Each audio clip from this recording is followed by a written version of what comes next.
at the White House and the Pentagon, the American people are in favor of us helping Ukraine. Republicans are in favor of us helping Ukraine. Democrats are in favor of helping Ukraine. We're pretty together on this issue, so we're not going away. One final question. What are the specific objectives of U.S. strategy up in the Arctic? What role will Arctic allies like Denmark and Norway play in achieving them? Sir, I can address some of that. You know, I'm a huge proponent of the Arctic. In my job at U.S. Police Forces, you know, as the NORTHCOM component commander, I think played a vital role with the NORTHCOM team to enhance our presence in the Arctic. We do that in partnership with the European Command and Indo-Pacific Command commander. I kind of break it down a couple ways. One, it's important to have presence there. You got to walk the battlefield. So that means operating above the Arctic Circle consistently with surface ships, with aircraft carriers, and of course our submarine force. Second, you have to have special capabilities to be successful up there. That means communication systems that can work at high latitudes. It means systems on board that can handle those temperatures. And Welcome back, fellow patriots. This is America Truth Channel, where we put America first, call out rhinos and swamp creatures, and fight for real sovereignty every single day. Today, we're reacting to yet another disappointing moment from Senate Minority Leader Mitch McConnell. In this clip, McConnell openly slams the Trump administration over Ukraine funding, complaining that they had to embarrass the administration in public to get more money flowing to Ukraine. This is the same Mitch McConnell who has been a champion of endless foreign aid for years while American borders remain wide open and our own people suffer. Listen to this, patriots. McConnell is basically admitting they had to pressure and embarrass the Trump team to keep the Ukraine money spigot flowing. This is classic establishment Republican thinking, putting foreign interests ahead of American taxpayers, American borders, and American priorities. Patriots, let's be brutally honest here. Mitch McConnell has been in Washington for decades. He's part of the old guard that believes America's role is to be the world's piggy bank and policeman.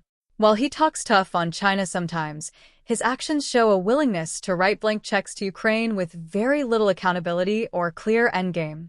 As a right-wing patriot who believes in America-first foreign policy, peace through strength, secure borders, and fiscal sanity, my opinion is very clear. Let me try again on the question I asked you earlier about which of the Navy leaders have been to Ukraine.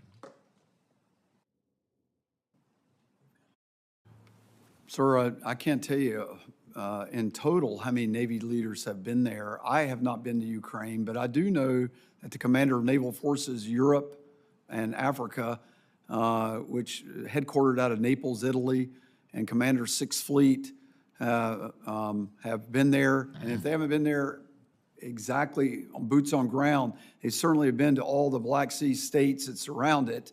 And they work very closely every single day with the Ukrainian Navy and their entire joint force to support their needs to the extent the United States Navy can. What about the civilian leadership?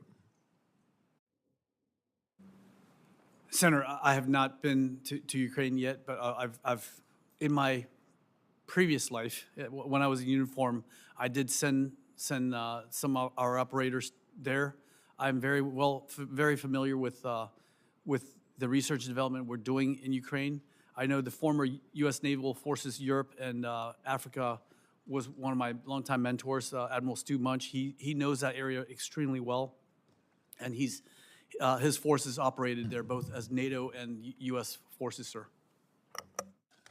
I know you guys are not policymakers, but let me say again that an effort to cut off help for Ukraine is not going to work in the Senate or in the House. We put in $400 million last year, and we had to embarrass the administration in public to get them to actually spend it. We're going to have additional Ukraine money this year. I would say to the policymakers at the White House and the Pentagon, the American people are in favor of us helping Ukraine. Republicans are in favor of us helping Ukraine. Democrats are in favor of helping Ukraine. We're pretty together on this issue, so we're not going away. One final question. What are the specific objectives of U.S. strategy up in the Arctic? What role will Arctic allies like Denmark and Norway play in achieving them? Sir, I can address some of that. I'm a huge proponent of the Arctic. And my job at Police Forces, as the NORTHCOM component commander, I think played a vital role with the NORTHCOM team to enhance our presence in the Arctic. We do that in partnership with the European Command and Indo-Pacific Command commander. I kind of break it down a couple ways. One, it's important to have presence there. You got to walk the battlefield. So that means operating above the Arctic Circle consistently with surface ships, with aircraft carriers, and of course our submarine force. Second, you have to have special capabilities to be successful up there. That means communication systems that can work at high latitudes. It means systems on board that can handle those temperatures.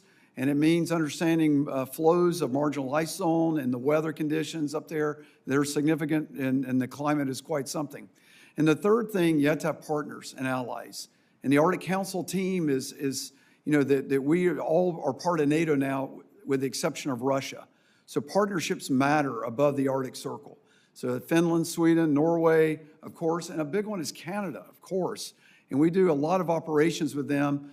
We just came off our biannual exercise called ISEX, where we're just there with, where we do that every 2 years. We know the Russians want to actually, call it their own. They'd like a 9-dash line around the North Pole, and we're not going to let that happen. We know that China wants to call the Arctic a near, Arctic nation state. And we're not going to let them operate up there without being contested either. And so it's very important. And this goes to what we're doing in Alaska and the recapitalization and the facilitization of some of the places we're working in with the senators from Alaska. This goes to collaboration with the Coast Guard and what we're doing to rebuild their ice-breaking fleet and how we sustain their operations. So the Arctic's extremely important. Trillions of dollars of minerals, natural gas, oil, and rare earths. And the United States has to have a presence there, sir. Speaking of Denmark, after the suggestion that somehow we wanted to take Greenland, how are we getting along with the Denmark NATO member? Sir, Denmark is a very close naval ally. We do a lot with Denmark. They punch way above their weight class, very sophisticated set of capabilities that they bring to bear. And I think our relationship with them is very close. They know that from a Navy perspective, how important Greenland is key terrain and our ability to operate in and out of Greenland to protect the Atlantic GI-UK gap from out-of-area Russian deployers is extremely important. They know it's important from an early warning radar system to understand ICBM threats and other threats could approach our homeland. So whatever concern there may have been, you think is blown over? Sir, I won't speak to the political aspects of that, but I can just tell you, Navy to Navy, we're strong with Denmark. Enough is enough with the endless Ukraine aid. We have already sent over $175 billion to Ukraine. Our own national debt is exploding past $36 trillion. Our military stockpiles are depleted. Recruitment is struggling. Our southern border is still a chaotic disaster zone with drugs, criminals, and terrorists pouring in. McConnell's attitude represents everything wrong with the old Republican establishment. They prioritize foreign entanglements and the military-industrial complex over the suffering American worker, the forgotten man in the heartland, and the safety of our own citizens. President Trump was elected with a clear mandate to end forever wars, negotiate peace deals, and put American interests first. The Trump administration is right to be cautious about more blank checks to Ukraine without a realistic strategy for victory or a demand that wealthy European nations finally pay their fair share. McConnell's public embarrassment tactic shows the disconnect. Instead of supporting the president's efforts to bring this conflict to a negotiated end that doesn't weaken America, he's undermining the administration from within. This is why so many patriots are done with these career politicians who never seem to learn. Real America First policy on Ukraine should be: force Europe to take the lead financially and militarily.